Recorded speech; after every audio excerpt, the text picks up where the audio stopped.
হ্যাঁ বন্ধুগণ, আমরা আর একটা ভিডিওর দিকে যাচ্ছি। পেশেন্টের বয়স 20 বছর, বিয়ে হয়েছে, কিন্তু 2-3 মাস পরই তার গর্ভপাত হয়ে যায় এবং মেনস্ট্রুয়াল যে বিষয়টা, সেটা তার মেডিসিন অ্যালোপ্যাথ যদি খায় তাহলে সেখানে সেটা কন্টিনিউ হয়।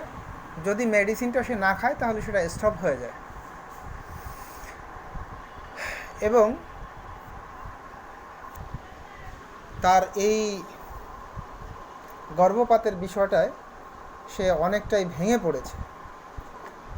তো আমরা কনস্টিটিউশনালি ট্রিটমেন্টের জন্য তার যেই সমস্ত সিমটমস কালেকশন করলাম, সেগুলোর মধ্যে 2 থেকে 3টা মেডিসিন আমাদের সামনে এসছে।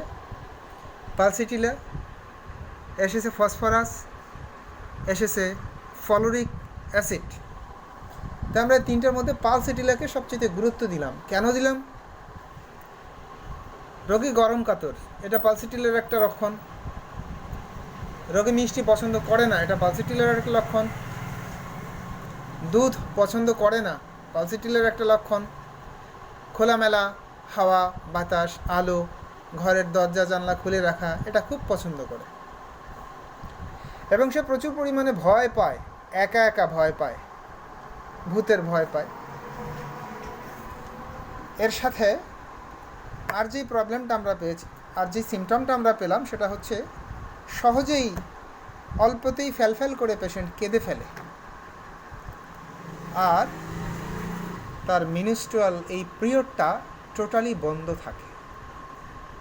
তো এই সমস্ত বিষয়ের জন্যে আমরা তাকে ফার্স্ট প্রেসক্রিপশন করলাম পালসিটিলা 50 মিলিসিমাল অফ পটেন্সি, 0/1, 0/2, 0/3। আমরা পেশেন্টের মুখ দেখাবো না, পেশেন্টের কাছ থেকে আমরা শুনবো। মাত্র 2 মাস পরেই বেবি কনসেপ্টের যে বিষয়টা ছিল, অথবা 3 মাস পরেই গর্ভপাত হয়ে যায়, তাই তো? আচ্ছা। এবং বর্তমানে মেডিসিন না খেলে পরে মেনস্ট্রুয়াল যে ফ্লোটা, এটা অফ হয়ে থাকে, তাই তো? আচ্ছা, ঠিক আছে, আপনি বলেন। অফ হয়ে থাকে, তাই তো? আচ্ছা, ওষুধ খেতে হয় এই ব্যাপারটাতে, তাই তো? আচ্ছা, ঠিক আছে। আমরা এই জন্য মেডিসিনটা সিলেকশন করে দিলাম। পরবর্তীতে হয়তো অন্য কোনো মেডিসিনে আমরা টার্ন নিলেও নিতে পারি। দেখা যাক 1 মাসের মধ্যে কি অবস্থা হয়। ধন্যবাদ।